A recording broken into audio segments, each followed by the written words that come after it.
Sou Carlos Alberto, muito prazer revê-los e a outros conhecê-los.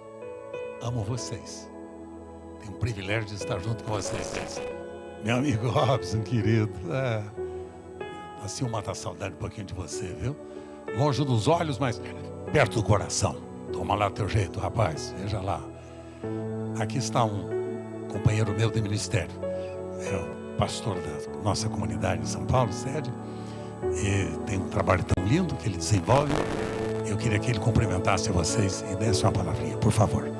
É o meu querido Gilberto Dalmaso. Graça e paz, boa tarde. Privilégio nesse dia, nessa tarde tão enriquecedor, abençoador estar com vocês. E nós temos desenvolvido alguns ministérios, né? E um deles chama muito a atenção ao meu coração, que é o Ministério de Missões Urbanas. Não é a igreja na cidade, é a igreja para a cidade.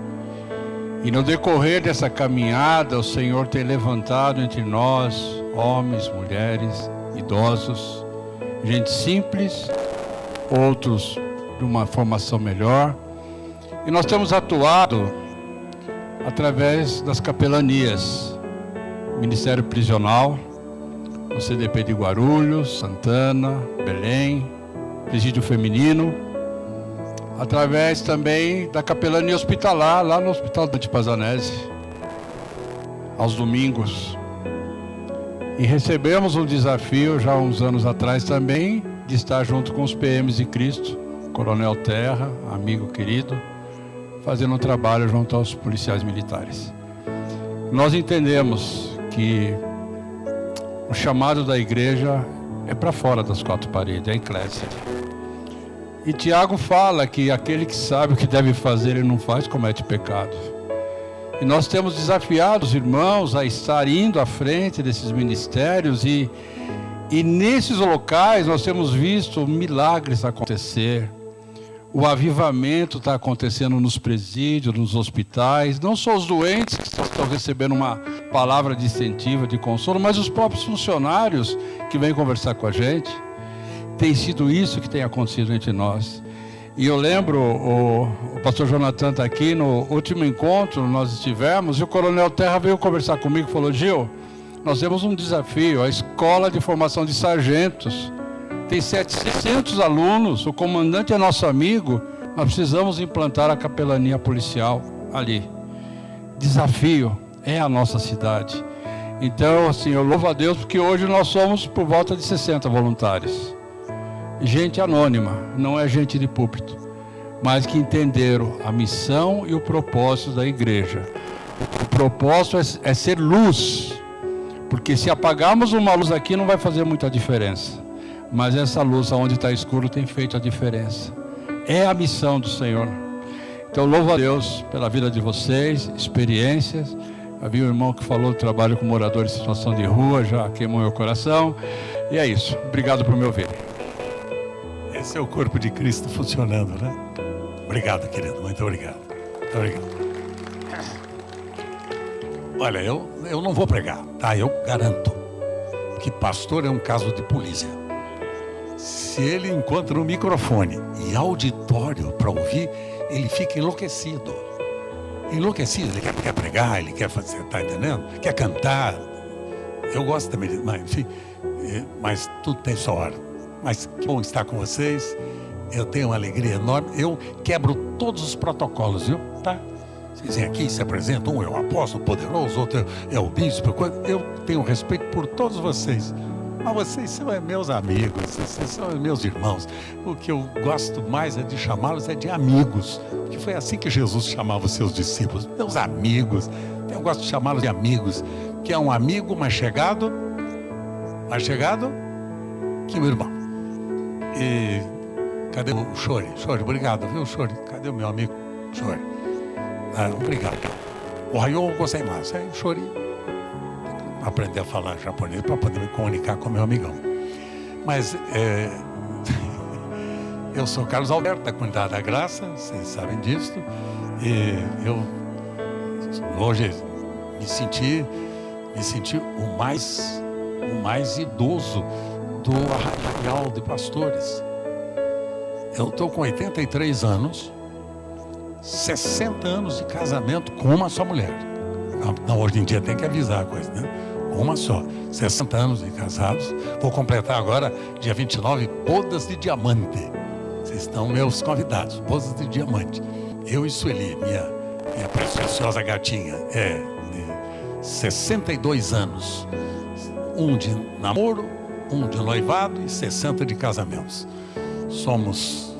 Eu tenho 6 filhos, 3 naturais, outros 3 sobrenaturais. Porque foram adotados. 16 netos,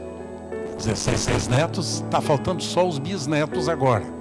Que há um atraso aí nessa geração, há um atraso aí, o pessoal está casa assim, mas fica esperando, estão esperando mais um ano, mais 2 anos, estão esperando. Então, eu espero que, se vier nessa proporção, se imaginou que rebanho eu vou ter dentro de casa. 16 netos, se dobrar, já estou pelo menos com 32 garantido, tá? Mas, enfim, só quero deixar uma lembrança no coração de vocês. Não vim para pregar. Obrigado, Chori, você é tão querido, você é atencioso. O Chori é muito atencioso.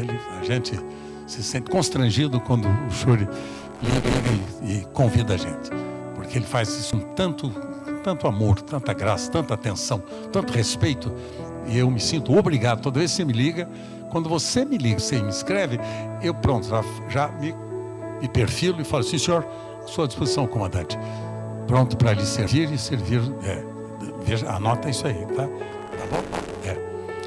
Claro que tem as exceções, não falei sobre isso, mas eu queria só deixar com vocês um pensamento que eu deixei ontem ainda com o coração dos nossos líderes do Ministério da Comunidade da Graça no Brasil.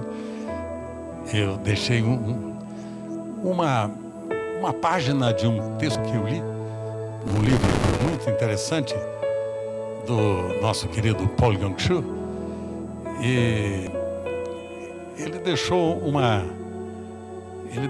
uma confissão que eu senti que seria adequada, talvez, eu lembrar a vocês. Uma realidade atual, esse é o tema. Ele dizia, pastor da maior igreja naquela época, a maior igreja do mundo, né? Uma igreja com 10 milhões de convertidos, né? Ele dizia: na Coreia, nós nos vangloriamos de haver 10 milhões de cristãos. Mas quantos desses cristãos cumprem a responsabilidade de ser sal e luz do mundo? Porque a profunda corrupção e confusão da nossa sociedade vai piorando cada vez mais, dizia Paul Yong-Soo. Ao mesmo tempo em que nos gloriamos de ser um grande número de cristãos, um grande número de pessoas professa a religião, mas não produz os frutos de justiça em seu viver diário. Repito, um grande número de pessoas professa a religião, mas não produz os frutos de justiça em seu viver diário. Os assim chamados crentes cometem tal quantidade de fraudes e maldade que nos envergonhamos. É necessário que todos nós nos arrependamos com sinceridade, dizia ele no seu livro Em Sociedade com o Espírito, seu título do livro, Em Sociedade com o Espírito, Editora Vida, na página 53. Este relato não parece também muito atual para nós em relação ao nosso país? Na verdade, hoje, em todos os âmbitos da vida humana, há confusão, corrupção e sujeira. Quanto mais o homem se afasta de Deus, mais ele se lança no pecado. Diante da crise de moralidade e da perda da ética, chegamos a pensar como Rui Barbosa, nosso nobre jurista, quando dizia que o homem chega a desanimar da virtude e rir-se da honra, e ter vergonha de ser honesto, dizia Rui Barbosa. E encerro a expressão de 2 Crônicas 7,14. Texto tão conhecido de todos nós. Existe um único caminho: arrependimento e confissão. Arrependimento e confissão. Quando eu vejo nós, pastores, esse sonho de vocês, eu sonho já há alguns anos. Eu estou completando, coincidentemente, 62 anos de ordenação pastoral. E fui ordenado pastor, fazem 62 anos. Então eu já conheço um pouquinho da história. Eu nasci no evento fantástico, na época, década de 70, lá na Argentina, quando o avivamento na Argentina tornou-se uma realidade. O meu querido Juan Carlos Ortiz, Ivan Baker, Orville Swindle, Jorge Midian e outros tantos, que o meu coração foi atraído por causa da mensagem que ele pregava. Foi atraído, eu passei a conviver com eles, e convivi com eles ao longo de muitos anos. Muitos de vocês até eu fiz questão de convidá-los para irem lá comigo também. Era uma época memorável, eu me tornei companheiro de ministério deles, estive lá várias vezes, ministrando por várias vezes, mas mais do que ministrar, eu recebia deles inspiração. Porque a tônica do avivamento não é avivação, que a gente está confundindo avivação, muito barulho, muito show e muito com quebrantamento, com arrependimento de pecados. Isto que nós fizemos agora aqui, concordo plenamente com o irmão tão querido que me antecedeu, plenamente. Falta, em verdade, quebrantamento. A gente fala em avivamento como se fosse sinônimo de crescimento da igreja. Avivamento é mais do que crescimento de igreja. Avivamento é justiça e santidade. É uma vida de justiça e santidade. É pureza de coração. É unidade. A gente está falando sobre o tema da unidade, querendo unidade. Filhos queridos, unidade. A unidade é o resultado da obra do Calvário, no meu coração e no seu. Quando cumpriu-se a escritura de Romanos 8:29, em que o Senhor planejou que eu e você, nós nos tornássemos co-herdeiros, juntamente com o seu Filho Jesus, da mesma família de Deus, nos tornássemos filhos de Deus. Os que dantes conheceu, também os predestinou para serem conformes ao seu Filho Jesus. Filhos queridos, não tem novidade. Esta é a mensagem do Evangelho, pessoal. Não tem novidade, não vamos inventar moda. Não vamos inventar moda, a mensagem do Evangelho é esta. Ele amou o mundo de tal maneira que deu o seu Filho unigênito para que todo aquele que nele creia não pereça, mas tenha a vida eterna. Esta era a mensagem do meu pregador predileto, de saudosa memória, meu querido Billy Graham. Essa era a mensagem dele. Esta é a mensagem. A boa notícia. Você foi desde antes de você ser formado no ventre materno. Você foi já escolhido por Ele para ser irmão de Jesus. E Jesus é o nosso irmão mais velho.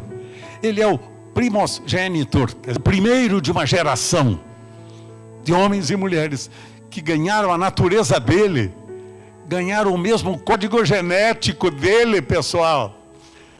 Olha que privilégio. Eu e você parecidos com Jesus. Eu e você parecidos com Jesus. Esta é a mensagem, pessoal. Não é eu e você religiosos. Eu e você que mudamos de religião. Eu e você que agora estamos num mover fantástico, um mover tremendo, um mover sem santidade, sem justiça, sem a vida do Cristo de Deus em nós.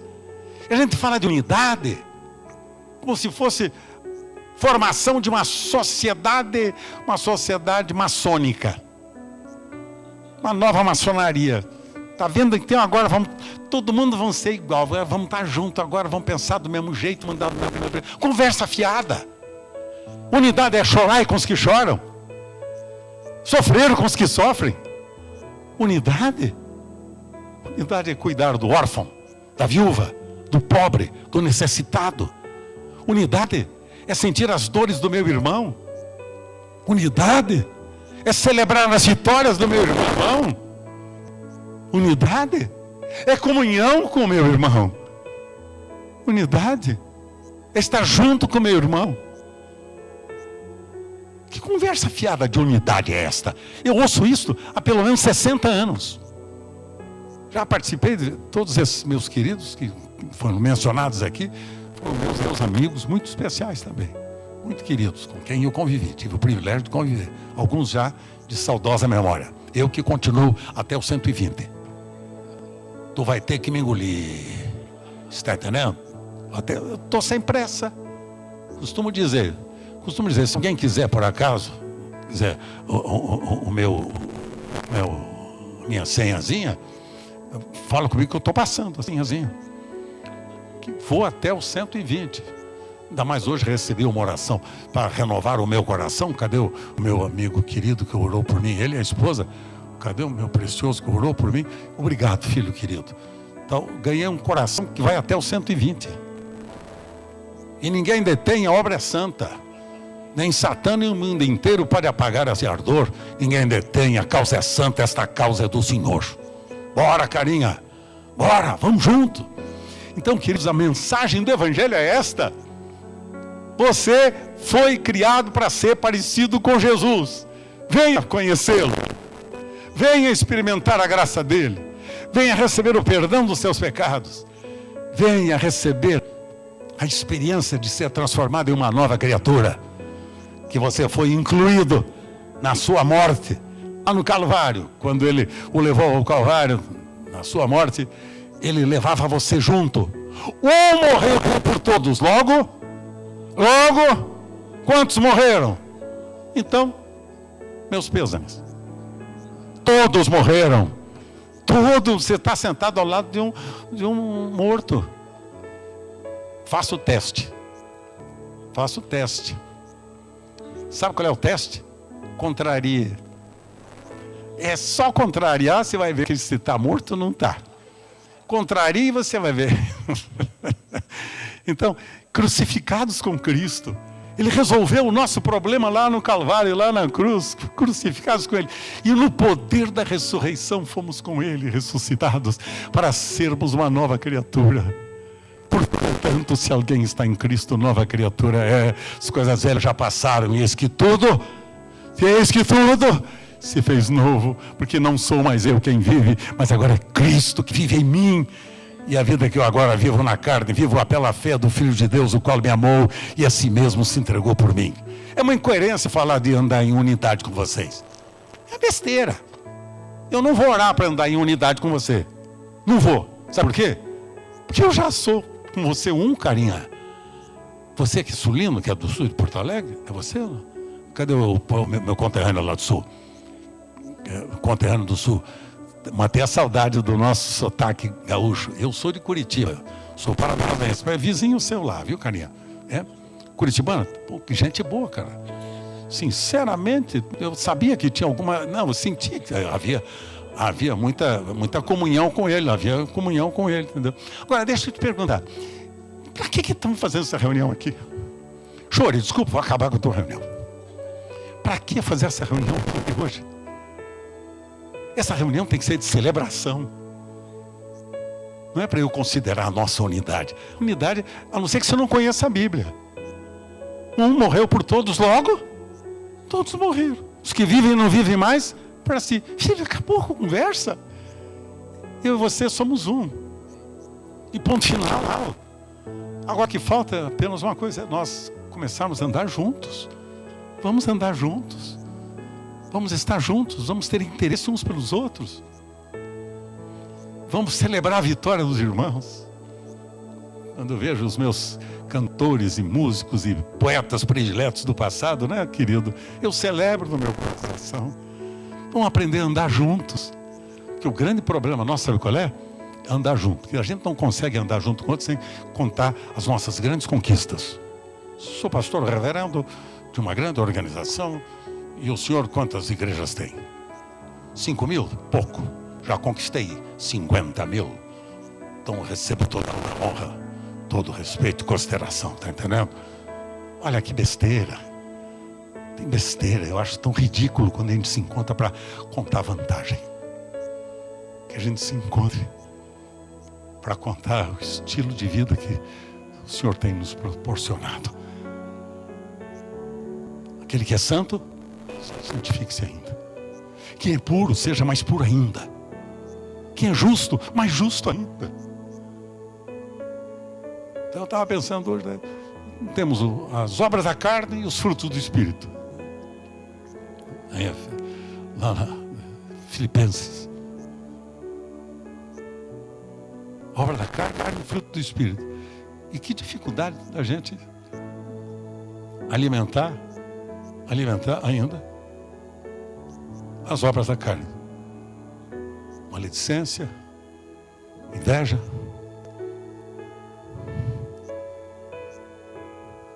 Vou parar. Mas o fruto do Espírito é bondade, benignidade, mansidão, fé, temperança, domínio próprio. Contra essas coisas não há lei. E os que são de Cristo crucificaram a sua carne com suas paixões e concupiscências. Se dizemos que andamos em Cristo, vivamos a vida dele. Então eu vim aqui celebrar o milagre do Calvário, que fez com que eu e você fôssemos um só. Eu sei que não é grande coisa para você, né? Ter um irmão como eu assim, tá bom, mas afinal de contas, não estou tão ruim assim também, não, né? Pergunta para a Sueli, você vai ver a minha menina, né? Você vai ver. Não estou tão ruim, não. Dá para quebrar o galho. Eu fui fazer esses dias, o exame grafotécnico, né? Que chama exame de... Como é de... Exame de para ver aqui, não, aqui, não é. Exame das minhas, tá ruim aqui, como é?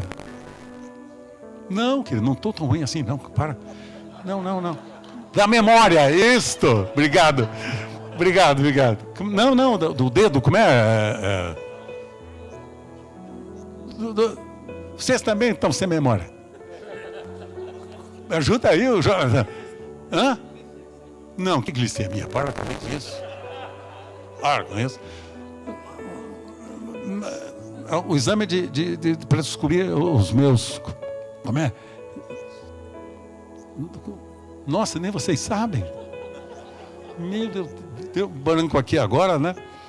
Para saber Não, cara. Neurológico também. Não, deve ser outra coisa.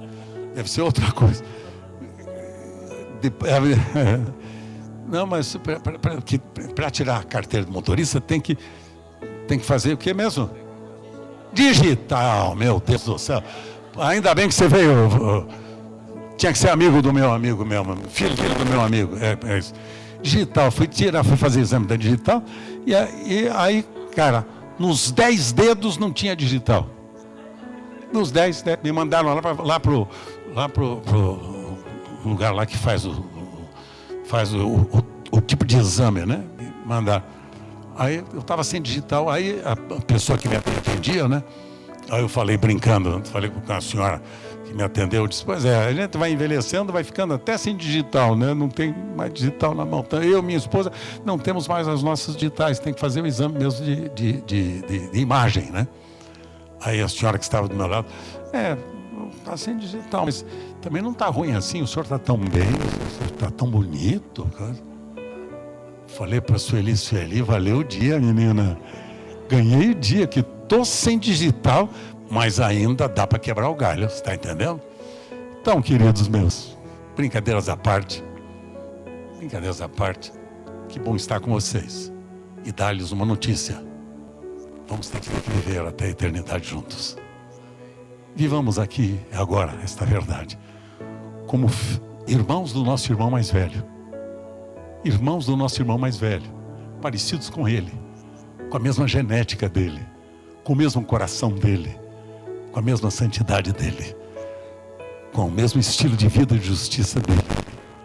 Vivamos a vida dele. É o que o mundo está esperando.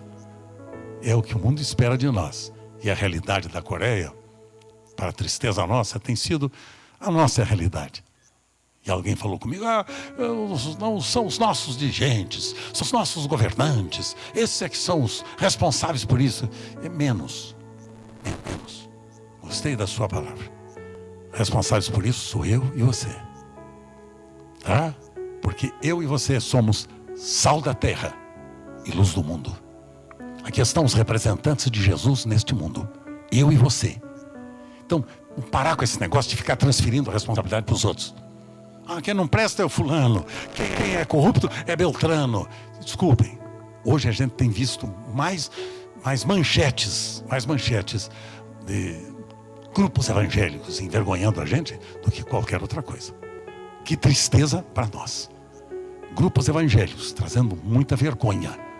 Gente comprometida com a injustiça e com o pecado. Então, que moral temos nós de criticar qualquer um dos nossos dirigentes?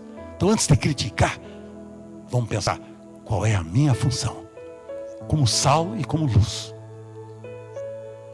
Quem sou eu? Representante de Jesus? Veja que Jesus tinha na sua época os seus governantes. Todos eles estavam lá. Ele não levantou a voz, a boca para nenhum deles. Pelo contrário. Ele disse, eu vim para dar a minha vida em resgate de muitos. Vim para servir e dar a minha vida. Filhos queridos, queremos unidade? Claro que queremos. Estarmos juntos aqui, querido. Que bonito. E agora? Não tenho o seu endereço? Não sei como você está? Não sei como está a sua saúde? Não sei se você está com problemas na sua família? Se seus filhos estão enfermos? Se os seus filhos têm problemas no casamento? Eu não sei nada de vocês. Está na hora da gente começar a andar um pouquinho mais junto. Sem pretensão humana nenhuma, mas com o coração contrito e quebrantado. Que o Senhor me ajude, junto com vocês. Muito obrigado pelo carinho de vocês. Obrigado por terem me chamado outra vez. É a segunda vez que você me traz, né, Chori? O ano passado eu não pude estar com você. Lastimei, né? Mas obrigado pelos meus amigos que eu estou revendo. Gente que eu tenho tanto carinho no meu coração e que tem uma memória tão boa, né, Jamê? Tão boa memória dos feitos poderosos que o Senhor fez na nossa convivência. E deste grupo, amigos tão preciosos que o Senhor me deu. Uns mais jovens, outros menos jovens, mas todos meus amigos tão queridos, mais chegados que meu irmão. Muito obrigado. Amo você. Amo você. Amo você. Você nota que a gente não sabe o que vai fazer com isso agora. E agora, quem tem que responder? É porque a gente não está acostumado a fazer declaração de amor para os nossos irmãos. A gente não sabe fazer isso. Aliás, nem para a esposa, às vezes a gente faz. Nem para o marido, nem para os filhos. Amo você. Aí a reação normal é essa. Fico me olhando. Será que ele está me convidando para fazer algum passeio com ele? Estou convidando você para você refletir quem você é. Sua identidade. Quando eu digo amo você, eu digo eu estou com a toalha e com a bacia nas mãos para dobrar os meus joelhos e lavar seus pés. Amar você é lavar os seus pés. É interessar-me por você. Entendeu, Anésio? Amar você é me interessar por sua vida. Família, esposa querida, os seus filhos, o seu ministério. Amar você é me interessar por você. E lavar os seus pés. A igreja vai aprender isto. Mas não tem novidade que eu estou dizendo. Eu digo isso há pelo menos 60 anos. É verdade que até hoje eu não aprendi ainda. Mas estou certo que aquele que começou em nós uma boa obra há de aperfeiçoá-la até o dia do seu Filho Jesus. Estou certo. Amo muito você. Que amém coisa nenhuma. Você imaginou se eu chego agora em casa, passei a tarde toda longe de Sueli.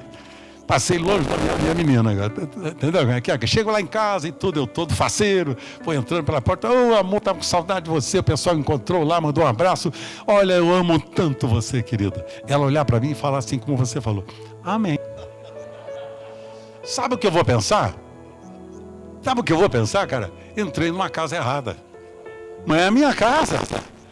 porque eu esperava que uma confissão de amor e uma declaração de amor correspondesse a uma resposta. Sim ou não? É que a gente tem medo de falar isso. Que a gente pensa, se eu disser que eu amo também, será que ele não vai pensar que eu quero seduzi-lo? Para com isso. Toda a carnalidade, imbecilidade do inferno faz parte da minha nem da sua vida. Eu amo muito você. Se você falar amém, eu vou embora agora. Não vou nem jantar com você. Chore. Nós não, peraí, nós não. Não, peraí, outro erro.